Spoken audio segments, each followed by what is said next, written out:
ഇന്നലെ നമ്മുടെ കാക്കനാരുടെ ഒരു കഥ തുടങ്ങിയിട്ടില്ല, എന്നാലും അങ്ങനെയല്ലേ വെച്ചിട്ടുണ്ടായിരുന്നത്. കാക്കനാട് അതിരസകരമായ കാര്യങ്ങളാണ്. കാക്കനാരുടെ എല്ലാ കഥയും രസകരമായ കഥയാണ്. അറിവിന്റെ ഭണ്ഡാരാണ് അദ്ദേഹമൊക്കെ. അപ്പം ഒരു ദിവസം എന്ത് ചെയ്തു പറഞ്ഞാല്, എല്ലാരും അഗ്നിഹോത്രിന്റെ ഇല്ലത്ത് അച്ഛന് ശ്രാദ്ധം കൂട്ടുമ്പോ ഈ മക്കളെല്ലാം വരും. അപ്പൊ അങ്ങനെ ഒരിക്കൽ വന്ന സമയത്ത് ഒരു പശുവിന്റെ മാലയാണ് ചെത്തിയെടുത്തിട്ട് ഒരു ഇലയിൽ പൊതിഞ്ഞിട്ട് കൊണ്ടുവന്നിട്ടുണ്ടായിരുന്നത്. പശുവിന്റെ മാല. എന്നത് വെലിക്ക് വേണ്ടുന്ന സാധനങ്ങൾ വെപ്പ് തുടങ്ങിയപ്പോൾ അന്തർജനം എല്ലാരും കൊണ്ടുവന്നത് ഉണ്ടാക്കും വേണം. പൊതിയൊഴിച്ചു നോക്കുമ്പോഴത്തേക്കൊന്നും പശുവിന്റെ മാലയാണില്ല കണ്ടത്. എന്തായാലും ഇതെനക്ക് ഉണ്ടാക്കാൻ കഴിയില്ല എന്ന് പറഞ്ഞിട്ട് അത് അങ്ങനെ തന്നെ പൊതിഞ്ഞു കെട്ടി നടുമുറ്റത്ത് കൊണ്ടുപോയി കുഴിച്ചിടുകയും ചെയ്തു. ചാത്തക്കാരനെ ഇരുത്തി വേലിയും തുടങ്ങി. ചാത്തക്കാരൻ ഓരോ സാധനങ്ങൾ വിളമ്പി തുടങ്ങിയപ്പോൾ പാക്കനാർ കൊണ്ടുവന്ന സാമാനം കൊണ്ടുള്ള കറിയൊന്നും കാണായി. ഞാൻ കൊണ്ടുവന്നത് എവിടെയെന്ന് ചോദിച്ചു അദ്ദേഹം ചോദിച്ചു ഏട്ടത്തിയമ്മയോട്, ഞാൻ കൊണ്ടുവന്ന സാധനം എവിടെ വെച്ചു? അത് പാക്കനാർ ചോദിച്ചു. അന്തർജൻ ഒന്നും പറഞ്ഞില്ല. ഇല്ലത്തമ്മ ഒന്നും പറയാതെ നിന്ന സമയത്ത് സത്യം പറയാനെ അഗ്നിഹോത്രികൾ നിർബന്ധിക്കുകയും അഗ്നിഹോത്രികൾ പറഞ്ഞു, എന്തെങ്കിലും മിണ്ടാണ്ടിക്കുന്ന ഉള്ള കാര്യം അതുപോലെ പറയൂന്ന് പറഞ്ഞു. അപ്പൊ ഇവര് പറഞ്ഞു അന്തർജനം, പശുവിന്റെ മുല കൊണ്ടുവന്ന് ഞാൻ എങ്ങനെയാ അത് പാകം ചെയ്യേണ്ടത്? അതുകൊണ്ട് കൊണ്ട് നട്ടിട്ടുണ്ട്, കുഴിച്ചിട്ടിട്ടുണ്ട് പറഞ്ഞു. അപ്പൊ പാക്കനാർ പറഞ്ഞു, അത് കിളിർത്തോ എന്ന് നോക്കറ, അത് മുളച്ചോന്ന് പോയി നോക്ക് പറഞ്ഞു എന്ന് പറഞ്ഞു. അന്തർജനം ചെന്ന് നോക്കിയ സമയത്ത് എന്താ കണ്ടത്? അത് കിളിർത്ത് അവിടെയൊക്കെ പടർന്ന് നിറച്ച് കായുമായിട്ട് കിടക്കുന്നത് കണ്ടു. അരമണിക്കൂർ ആയിട്ടില്ല സംഭവം എന്നുള്ളത് മനസ്സിലാക്കണം. ഈ വിവരം പറഞ്ഞു. അപ്പൊ പറഞ്ഞു, അതിന്റെ കായ പറിച്ചൊരു ഉപ്പേരിയെങ്കിലും ഉണ്ടാക്കി കൊണ്ടുവരൂ എന്ന് പാക്കനാറ് പറഞ്ഞു. വലിയ അധികാരത്തിലാണ് നടത്തിയാണെങ്കിലും പറയല്. ചാത്തക്കാരന്റെ ഗുണം കഴിയുന്നതിന് മുമ്പേ അതിന്റെ കായ്കൾ കൊണ്ട് ഉപ്പേരി ഉണ്ടാക്കി കൊണ്ടുവന്ന് വിളമ്പി. അങ്ങനെ ഉണ്ടായതാണ് ഒരു കോവല്. നമ്മുടെ ഈ കോവക്കില്ലേ, അത് ഏകദേശം പശുവിന്റെ മുല പോലെ തന്നെയല്ല അതിന്റെ രൂപം. കോവക്ക ഇപ്പോഴും ബലിക്ക് പ്രധാനാണല്ലോ. ബലിക്ക് എന്തായാലും കോവക്ക വേണമെന്ന പ്രധാനാണെന്നാണ് പറയുന്നത്. ബലിയിടുമ്പോ കോവലും കോഴിയുമുള്ള സ്ഥലത്ത് ബലിയിടണമെന്നില്ല എന്നൊരു വാക്കും പ്രസിദ്ധമാണ്. കോവലുള്ള ദിക്കില് ബലിയിട്ടില്ലെങ്കിൽ പിതൃക്കള് പ്രസാദിച്ചു കൊള്ളൂത്രേ. കോഴിയുള്ള ദിക്കില് ശുദ്ധമായിട്ട് ബലിയിടാൻ പ്രയാസമാകുന്നത് ആയതുകൊണ്ടാണ്. കാര്യമില്ല, കോഴിയിലടുത്തും വേണ്ടാന്ന് പറഞ്ഞില്ലേ. എന്തായാലും വന്നതൊക്കെ അവിടെയൊക്കെ കാഷ്ടിച്ച് വൃത്തികേടാക്കും. അതങ്ങനെയാണ് അതിന്റെ സാരം. ഇതിൽ നിന്ന് പാക്കനാരുടെയും കോവലിന്റെയും മാഹാത്മ്യം എത്രയുണ്ടെന്ന് സ്പഷ്ടമാകുന്നുണ്ടല്ലോ. അങ്ങനെ പാക്കനാരാണ് ഈ കോവക്കന്റെ സൃഷ്ടാവ്. അങ്ങനെ ഒരു ദിവസം പാക്കനാറും ഭാര്യയും കൂടി കാട്ടിൽ വിറകൊടിച്ചു കൊണ്ട് നിൽക്കുന്ന സമയത്ത് അതിനടുത്തുള്ള വഴിയിലൂടെ ഒരു നമ്പൂരി വന്നു. അദ്ദേഹം ഇവരെ കണ്ട് വഴിമാറാൻ പറഞ്ഞു. വഴിമാറിക്കോർന്നു. അപ്പോ പറക്കള്ളി നമ്പൂരി കേൾക്കാതെ പതുക്കെ, ആര് പറഞ്ഞത്? പത്നി മകളെ ഭാര്യയാക്കി വെച്ചുകൊണ്ടിരിക്കുന്ന ഇയാൾക്ക് എന്തിനാണ് വഴിമാറി കൊടുക്കുന്നത് എന്ന് പറഞ്ഞു. ആര് പറഞ്ഞു? ഈ പാക്കനാരുടെ ഭാര്യ പറഞ്ഞു. അപ്പോൾ പാക്കനാർ പറഞ്ഞു, ചീ അങ്ങനെ പറയരുത്, ഒരട്ട ശേഷിച്ചിട്ടുണ്ടായിരുന്നത് നിനക്കുമായി എന്നും പറഞ്ഞു. രണ്ടുപേരും വഴിമാറി കൊടുക്കുകയും നമ്പൂരി കടന്നു പോവുകയും ചെയ്തതിന്റെ ശേഷം പറക്കള്ളി ഒരട്ടയും ഉണ്ടെന്ന് പറഞ്ഞതിന്റെ സാരം എന്താണെന്ന് ചോദിച്ചു. പറക്കള്ളി എന്ന് പറയുന്നത് ഇദ്ദേഹത്തിന്റെ ഭാര്യ പറയല്ലേ. അതെനിക്ക് മനസ്സിലായില്ല എന്ന്. എന്താണ് ഒരു അട്ടേന്റെ കാര്യം കേട്ടത്? എനിക്കത് മനസ്സിലായിട്ടില്ലല്ലോ എന്ന് പറഞ്ഞു. ഉടനെ പാക്കനാർ പറഞ്ഞു, അത് പറയാം കേട്ടോളൂ എന്ന് പറഞ്ഞ് താഴെ വരുന്ന പ്രകാരം ഒരു കഥ പറയാൻ തുടങ്ങി.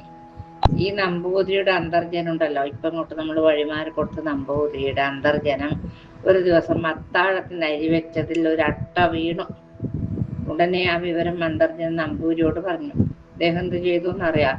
ആ ചോറ് ഭൃത്യന്മാർക്ക് കൊടുക്കുന്നതിന് ചട്ടം കെട്ടി. അന്തർജനം അപ്രകാരം ചെയ്യുകയും ചെയ്തു. ആ അട്ട വീണ ചോറ് ഭൃത്യന്മാർക്ക് കൊടുപ്പിച്ചതിനാലുള്ള പാപഫലത്തെ ഇദ്ദേഹത്തെ അനുഭവിപ്പിക്കുന്നതിനായി പരലോകത്തിൽ ഒരു കുന്ന് അട്ടയെ പൂട്ടിയിട്ടുണ്ടായിരുന്നു. ഇദ്ദേഹം മരിച്ചവിടെ ചെല്ലുമ്പോൾ ആ അട്ടയെ മുഴുവനും തിന്നണമെന്നാണ്. അങ്ങനെയാണ് യമധർമ്മ രാജാവ് നിശ്ചയിച്ചിരുന്നത്. ആ വിവരം ചിത്രഗുപ്തന് മനസ്സിലായി. ഈ നമ്പൂരി ദിവസം തോറും അത്താഴം കഴിഞ്ഞ് കിടക്കുന്ന സമയത്ത് ഓം ചിത്രഗുപ്തായ നമ എന്ന് പറഞ്ഞുകൊണ്ടാണ് കിടക്കുക പതിവ്. ഈ നമ്പൂരി ചിത്രഗുപ്ത ഭക്തനാണ്. എന്നാൽ ചിത്രഗുപ്തൻ ഈ നമ്പൂരി ദിവസം തോറും എന്നെ പ്രാർത്ഥിച്ചുകൊണ്ടാണല്ലോ കിടക്കുന്നത്. അദ്ദേഹത്തിന് ഞാൻ എന്തെങ്കിലും ഒരു സഹായം ചെയ്യണ്ടേ, അത് ചെയ്തു കൊടുക്കാതിരുന്ന കഷ്ടമല്ലേ എന്നും പറഞ്ഞിട്ട് അദ്ദേഹം മരിച്ച് ഇവിടെ വരുമ്പോൾ ഈ അട്ടകളെല്ലാം തിന്നേണ്ടതെന്ന് ഞാൻ കാണുകയും വേണ്ടേ, എന്നെപ്പം പ്രാർത്ഥിക്കുന്ന ആളല്ലേ എന്നൊക്കെ ഒരു വിചാരം ചിത്രഗുപ്തന് വന്നു. അതിനാൽ അദ്ദേഹത്തിന്റെ അടുക്കൽ ചെന്ന് ഈ വിവരം ധരിപ്പിക്കുകയും ഇതിനൊരു പ്രതിവിധി പറഞ്ഞ് കൊടുക്കുകയും ചെയ്യണമെന്ന് വിചാരിച്ച് നിശ്ചയിച്ചു അദ്ദേഹം. ഉടനെ ചിത്രഗുപ്തൻ പ്രത്യക്ഷമായി നമ്പൂതിരിയുടെ അടുക്കൽ ചെന്നു. ചിത്രഗുപ്തനെ കണ്ടപ്പോൾ ഒരു സാധാരണ മനുഷ്യനല്ലെന്ന് തോന്നുകയാൽ നമ്പൂരി എണീച്ചു വന്ദിച്ച്, അല്ലയോ സ്വാമിൻ, അവിടുന്ന് ആരാണെന്നും ഇവിടെ വന്നത് എന്തിനായിട്ടാണെന്നും എനിക്കറിയുന്നില്ലല്ലോ, അത് അവിടുന്ന് അരുളി ചെയ്താലും എന്ന് പറഞ്ഞു. അപ്പോ ചിത്രഗുപ്തൻ പറഞ്ഞു, ഞാൻ ചിത്രഗുപ്തനാണ്. അങ്ങ് പ്രതിദിനം എല്ലാ ദിവസവും കിടക്കുന്ന സമയത്ത് എന്നെ പ്രാർത്ഥിച്ചിട്ടുണ്ട് ആണല്ലോ കിടക്കാറ് പതിവ്. അങ്ങക്ക് വലിയതായിരിക്കുന്നൊരു സംഭവം വരാനിരിക്കുന്നു, അത് അറിയിക്കാനായിട്ടാണ് ഇപ്പോൾ ഞാൻ ഇവിടെ വന്നത് എന്ന് പറഞ്ഞു. അപ്പൊ വീണ്ടും വന്നിച്ചു, അയ്യോ എന്താണാവോ അവിടുന്ന് അരുളി ചെയ്ത് കേൾപ്പാൻ ഞാൻ ആഗ്രഹിക്കുന്നത്, എന്താണ് എനിക്ക് വരാനുള്ള കഷ്ടം ഒന്ന് പറഞ്ഞു തരണേ എന്ന് പറഞ്ഞു. അപ്പോൾ ചിത്രഗുപ്തൻ പറഞ്ഞു, അങ്ങ് ഒരു ദിവസം അട്ടവണ ചോറ് ഭൃത്യന്മാർക്ക് കൊടുപ്പിച്ചിട്ടില്ലേ, അതിനാൽ അങ്ങ് മരിച്ച് പരലോകത്ത് വരുമ്പോൾ തീറ്റാനായിട്ട് അവിടെ ഒരു കുന്ന് അട്ടയെ കൂട്ടിയിട്ടുണ്ട്. കുറച്ചൊന്നല്ല, തക്കതായ പ്രതിവിധി എന്തെങ്കിലും ചെയ്യാത്ത പക്ഷം ആ അട്ടയെ മുഴുവൻ അങ്ങ് തിന്നേണ്ടി വരും. അവരോട് ചെയ്യുന്ന പാപത്തിന്റെ ഫലം അവരോട് തന്നെ അനുഭവിക്കണമല്ലോ, അങ്ങനെയല്ലേ പറയുന്നത്. താൻ നിരന്തരം ചെയ്യുന്ന കർമ്മങ്ങൾ താൻ അനുഭവിച്ചിടുക എന്നേ വരൂ എന്ന് പറയുന്നുണ്ടല്ലോ. ഈ സംഗതിയിൽ ഞാൻ വിചാരിച്ചാലും അപ്പോൾ ഒരു സഹായം ചെയ്യാൻ കഴിയുന്നല്ല, അതിനാലാണ് മുൻകൂട്ടി അറിയിച്ചത് എന്ന് പറഞ്ഞു. അയ്യോ സ്വാമി, ഞാൻ എന്ത് വേണ്ടു, എൻ്റെ അറിവില്ലായ്മ കൊണ്ട് അങ്ങനെ ചെയ്തു പോയി.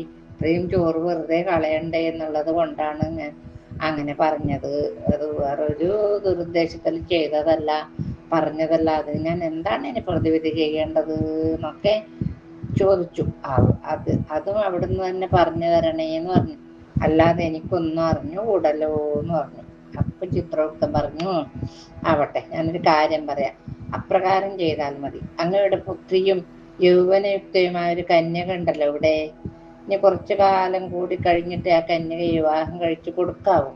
നാളെ മുതൽ അങ്ങയുടെ ശുശ്രൂഷകളെല്ലാം ആ കന്യകയെ കൊണ്ട് ചെയ്യിക്കണം. എന്നാൽ മതി, ഈ സംഗതി ഒന്നും ആരോടും പറയുകയും വരുത് എന്നിങ്ങനെ പറഞ്ഞ ഉടനെ ചിത്രഗുപ്തൻ മറയുകയും ചെയ്തു. അദ്ദേഹത്തിന്റെ ദൗത്യം തീർന്നില്ല, അദ്ദേഹം പോയി.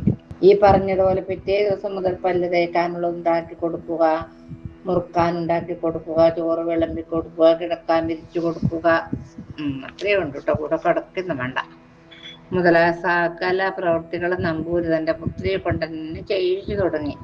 ഈ വക പ്രവൃത്തികൾ മറ്റാരും ചെയ്യുവാൻ നമ്പൂരി സമ്മതിക്കയില്ല. പുത്രിയെ കുറിച്ച് പതിവിലധികം സ്നേഹവും ഭാവിച്ചു തുടങ്ങി. ഇങ്ങനെ കുറച്ചു ദിവസം കഴിഞ്ഞപ്പോഴേക്കും ജനങ്ങൾക്ക് ഇങ്ങനെയെല്ലാം ഇല്ല കാര്യത്തിൽ വലിയ താല്പര്യാന്നല്ലോ. ദുശങ്ക തുടങ്ങി അവർക്ക്. ആളുകൾ അങ്ങുമിങ്ങും കുറേശ്ശെ കുശു പറയാൻ തുടങ്ങി. എന്തിന് വളരെ പറയുന്നു, കുറഞ്ഞൊരു ദിവസം കൊണ്ട് നീ പറഞ്ഞതുപോലെ പരക്കെ എല്ലാവരും പറഞ്ഞു തുടങ്ങി. തന്റെ പുത്രിയെ കുറിച്ച് ക്രമവിരോധമായ യാതൊരു വിചാരവും ആഗ്രഹവും നമ്പൂരിയുടെ മനസ്സിൽ ഉണ്ടായിട്ടുമില്ല. വെറുതെ ഈ ശുദ്ധ ബ്രാഹ്മണനെ കുറിച്ച് ദോഷാരോപണം ചെയ്യുന്നവർക്കായി പരലോകത്തിൽ കൂട്ടിയിട്ടിരുന്ന അട്ടയുണ്ടല്ലോ, ആ അട്ടകളെ അവിടെ വെച്ച് വീതിച്ചു തുടങ്ങി. ഈ അപവാദം പറയുന്നവര് ഓരോരോ അട്ട വീതം തിന്നണം. അങ്ങനെ ഓരോരുത്തർക്ക് വീതിച്ച് ഒരട്ട അവിടെ ശേഷിച്ചിട്ടുണ്ടായിരുന്നു. അതിപ്പോൾ നിനക്കുമായി എന്നാണ് ഞാൻ പറഞ്ഞതിന്റെ സാരം. നീ പോയിട്ടാകുമ്പോ അത് നീ തിന്നണം എന്ന്. ഇങ്ങനെ പാക്കനാൾ പറഞ്ഞത് കേട്ടപ്പോൾ പറക്കളിക്ക് പരമാർത്ഥം മനസ്സിലാവുകയും വെറുതെ നമ്പൂരിയെ ദുഷിച്ചു പാപം സമ്പാദിച്ചതിനെ കുറിച്ച് പശ്ചാത്താപം ഉണ്ടാവുകയും ചെയ്തു. പിന്നെ പശ്ചാത്തപിച്ചിട്ട് എന്തുകൊണ്ട് പറയേണ്ടത് പറഞ്ഞു. ഇതുകൊണ്ട് പാക്കനാർക്ക് പരലോക കാര്യങ്ങൾ കൂടി അറിയാമെന്ന് സ്പഷ്ടമാകുന്നു. പിന്നീട് ഒരു ദിവസം നിന്ന് ചെയ്തു പറഞ്ഞാല്, പാക്കനാർ തന്റെ മാടത്തിലിരിക്കുമ്പോൾ അതിനടുത്തുള്ള വഴിയിലൂടെ ചില ബ്രാഹ്മണര് പോകുന്നത് കണ്ടു. കുറച്ച് ബ്രാഹ്മണന്മാര് പോകുന്നുണ്ടായിരുന്നു. അദ്ദേഹം എണീറ്റ് ചെന്ന് ചോദിച്ചു, തമ്പുരാക്കന്മാർ എങ്ങോട്ടാണ് എഴുന്നള്ളത്ത് എന്ന് ചോദിച്ചു. അപ്പൊ ബ്രാഹ്മണന്റെ പറഞ്ഞു, ഞങ്ങൾ കാശിയിൽ ഗംഗാസ്നാനത്തിന് പോവുകയാണ്. അപ്പൊ പാക്കനാർ, എന്നാൽ അടിയന്റെ ഒരു വടി കൂടി തന്നേക്കാം, അതുകൂടി ആ ഗംഗാ നദിയിൽ ഒന്ന് മുക്കിക്കൊണ്ടുവന്ന് തരാമെങ്കിൽ വലിയ ഉപകാരമായിരുന്നു എന്ന് പറഞ്ഞു. ഓഹോ, അതിനെന്ത് വിരോധം എന്ന് പറഞ്ഞു ബ്രാഹ്മണന്മാര്. എന്നാൽ ഇത് എന്തിനായിട്ടാണെന്ന് കൂടി അറിഞ്ഞാൽ കൊള്ളാമെന്നുണ്ട് എന്നും പറഞ്ഞു. അതൊക്കെ തിരികെ എഴുന്നള്ളുമ്പോൾ അറിയിക്കാം എന്ന് പറഞ്ഞു ഇദ്ദേഹം അരിപ്പാക്കനാറ്. ഓഹോ, എന്നാൽ അത് മതി എന്നും പറഞ്ഞിട്ട് ബ്രാഹ്മണർ പാക്കനാരോടൊരു വടിയും വാങ്ങിക്കൊണ്ടുപോയി. അവർ കാശിയിലെത്തി. ഗംഗയിൽ സ്നാനത്തിനായി ചെന്ന സമയം പറഞ്ഞിരുന്നത് പോലെ ആ വടി ഗംഗയിൽ മുക്കി. അപ്പോൾ വെള്ളത്തിനടിയിൽ നിന്നുകൊണ്ട് പിടിച്ചു വലിച്ചാലത്തെ പോലെ പിടിച്ചു വലിച്ചു കൊണ്ടുവന്നതുപോലെ ആ വടി വെള്ളത്തിന് അടിയിലേക്ക് താണുപോയി. കഷ്ടായില്ലേ? അപ്പോൾ ബ്രാഹ്മണർക്ക് വളരെ വിഷാദമായി. കഷ്ടം, പാക്കനാരുടെ വടി പോയല്ലോ, ഇനി തിരിച്ചു ചെല്ലുമ്പോൾ അവനോട് എന്ത് പറയുന്നു? ഉണ്ടായ പരമാർത്ഥം പറയാ, അല്ലാതെ നിവൃത്തിയില്ലല്ലോ എന്നൊക്കെ പറഞ്ഞുകൊണ്ട് എല്ലാവരും സ്നാനം കഴിച്ച് കയറി. പിന്നെ വിശ്വനാഥ ദർശനം മുതലായവയെല്ലാം കഴിച്ചു. അവർ പിന്നെയും പല പുണ്യസ്ഥലങ്ങളിൽ സഞ്ചരിക്കുകയും ചെയ്തു. തീർത്ഥങ്ങൾ സ്നാനം ചെയ്യുകയും ചെയ്തു. പല ദേവാലയങ്ങൾ ദർശനം കഴിക്കുകയും ചെയ്തു. തിരിച്ചു പാക്കനാട് പടിക്കൽ വന്നു. ഉടനെ പാക്കനാർ എണീറ്റ് ചെന്ന് വന്ദിച്ചിട്ട് അടിയന്റെ വടി എവിടെ എന്ന് ചോദിച്ചു. ബ്രാഹ്മണന്റെ അപ്പ പറഞ്ഞു, വടി പോയല്ലോ പാക്കനാറെ. പാക്കനാർക്ക് മുഷിച്ചൽ തോന്നരുത്, ഞങ്ങൾക്ക് കൈമോശം വന്നു പോയതാണ് എന്ന് പറഞ്ഞു. അങ്ങനെ പറഞ്ഞു. അപ്പൊ പാക്കനാർ ആട്ടെ, എവിടെയാണിത് പോയത് എന്ന് വെച്ചു.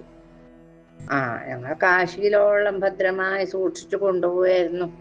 അവിടെ കൊണ്ടുചെന്ന് ഗംഗയിൽ മുക്കിയ സമയത്താണ് വെള്ളത്തിൽ താണു പോവുകയാണ് അത് ചെയ്തത്. വടി ആരോ പിടിച്ചു വലിച്ചതുപോലെ ഉണ്ടായിരുന്നു എന്ന് പറഞ്ഞു.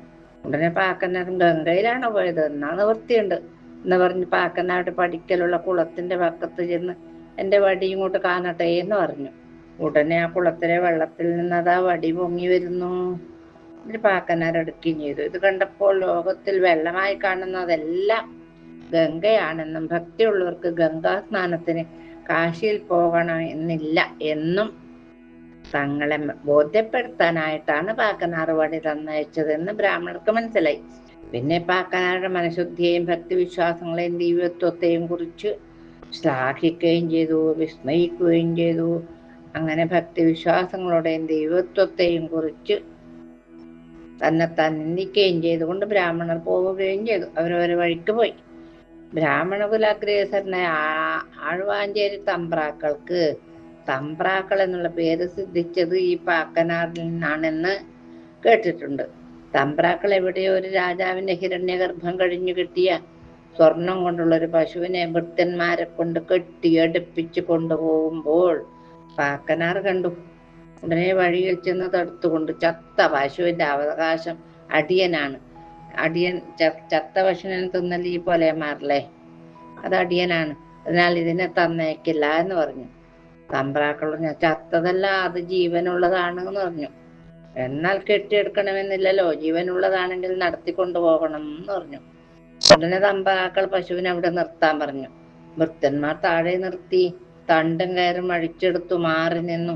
തമ്പ്രാക്കൾ കുറച്ച് പുല്ല് പറിച്ചെടുത്ത് കാട്ടി പശുവിനെ വിളിച്ചുകൊണ്ട് മുമ്പേ നടന്നു. അദ്ദേഹത്തിന് തപശക്തി കൊണ്ട് ആ പശു അചേതന വസ്തുവായ സ്വർണമാണെങ്കിലും പിന്നാലെ നടന്നു പോയി. അത് കണ്ടപ്പോൾ പാക്കനാർ ദൂരെ മാറി നിന്ന് തൊഴുതുകൊണ്ട്, എല്ലാ തമ്പ്രാക്കള് ആഴ്വാഞ്ചേരി തമ്പ്രാക്കളാണ് തമ്പ്രാക്കള് എന്ന് പറഞ്ഞു. അന്ന് മുതൽക്കാണ് തമ്പ്രാക്കൾ എന്ന പേര് നടപ്പായത്. ഇപ്പോഴും എല്ലാവരും അങ്ങനെയാണല്ലോ പറഞ്ഞു വരുന്നത്. തമ്പുരാക്കൾ എന്ന് പേരുള്ളത് പറയാൻ പറഞ്ഞപ്പോൾ തമ്പ്രാക്കൾ എന്നായതായിരിക്കാം. പാക്കനാര് പറഞ്ഞ ആ വാക്കിനെല്ലാവരും സ്വീകരിക്കുകയും ചെയ്തു. അങ്ങനെ തമ്പ്രാക്കൾ എന്നുള്ള പേരും കിട്ടി, ആഴ്വാഞ്ചേരി തമ്പ്രാക്കള്. തമ്പുരാക്കൾ തമ്പുരാന്നാ പറയേണ്ടത്, ഇവർക്കത് പറയാനാവില്ലല്ലോ. അങ്ങനെ എല്ലാരും അത് സ്വീകരിച്ചു എന്ന് പറയുന്നത് പാക്കനാര് സാമാന്യനല്ല, അസാമാന്യനായ വ്യക്തിയാണെന്ന് അങ്ങനെ മനസ്സിലാക്കുകയും ചെയ്തു. ഇങ്ങനെ ഈ മഹാന്മാരുടെ കഥകൾ അവസാനമില്ലാതെ ഉണ്ട്. മേൽപ്പറഞ്ഞ അഗ്നിഹോത്രി, നാരായണത്ത് ഭ്രാന്തൻ, നഗപൂർ ചാത്തൻ, പെരുന്തച്ചൻ, പാക്കനാർ, അങ്ങനെ 5 ആളുടെ കഥ പറഞ്ഞു കഴിഞ്ഞില്ലേ. ഇനിയുണ്ട് വടുതല നായരുണ്ട്, കാരക്കൽ അമ്മയുണ്ട്, ഉപ്പുകൂറ്റൻ, തിരുവരങ്കത്ത് പാണനാരുണ്ട്, വള്ളോനുണ്ട്, രജകൻ എന്നിവരും എല്ലാവരും ദിവ്യന്മാരാണ്. പല അത്ഭുത കർമ്മങ്ങളും ചെയ്തിട്ടുണ്ടായിരിക്കണം. എങ്കിലും ഒടുവിൽ പറഞ്ഞ 6 പേരുടെയും കഥകൾ അത്ര പ്രസിദ്ധമായൊന്നും കേട്ടിട്ടില്ല. അഗ്നിഹോത്രി, രചകൻ, പെരുന്തച്ചൻ, വള്ളോൻ, പാക്കനാർ, പാണനാർ ഇവർ ഇന്നിന്ന ജാതിക്കാരാണെന്ന് അവരുടെ പേരുകൾ കൊണ്ടും ചരിത്രങ്ങൾ കൊണ്ടും നമുക്ക് മനസ്സിലാവുന്നുണ്ടല്ലോ. എന്നാൽ ശേഷമുള്ളവർ ഏതേത് ജാതിക്കാരാണെന്ന് അറിയുന്നതിന് തക്കതായ ലക്ഷ്യമൊന്നും കാണുന്നുമില്ല.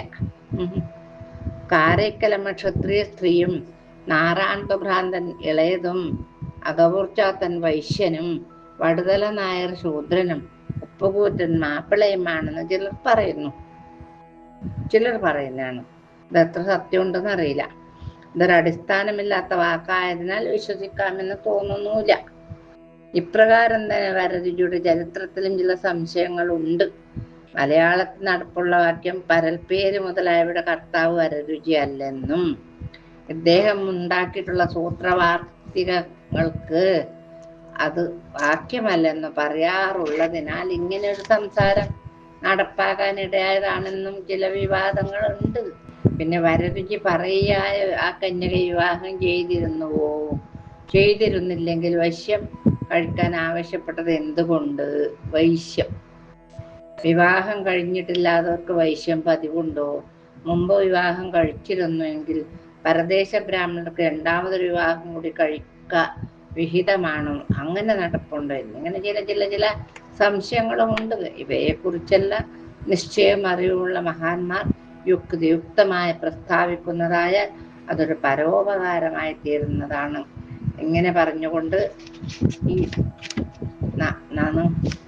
നമ്മുടെ പാക്കനാരുടെ കഥ ഇവിടെ അവസാനിച്ചു. നാളെ നമുക്ക് തലക്കുളത്തൂർ ഭട്ടതിരിയും പാഴൂർ പടിപ്പുരയും എന്നുള്ളൊരു വിഷയമാണ് പ്രതിപാദിക്കാനുള്ളത്. ഇന്നത്തെ ഭാഗം ഭഗവത്പാദങ്ങൾ സമർപ്പിച്ച് കായേന വാചാ മനസേന്ദ്രിയർവാ ബുദ്ധ്യാത്മനാ വാ പ്രകൃതേ സ്വഭാവ കരോമി യദ്യൽ സകലം പരസ്മൈ നാരായണായേതി സമർപ്പയാമി.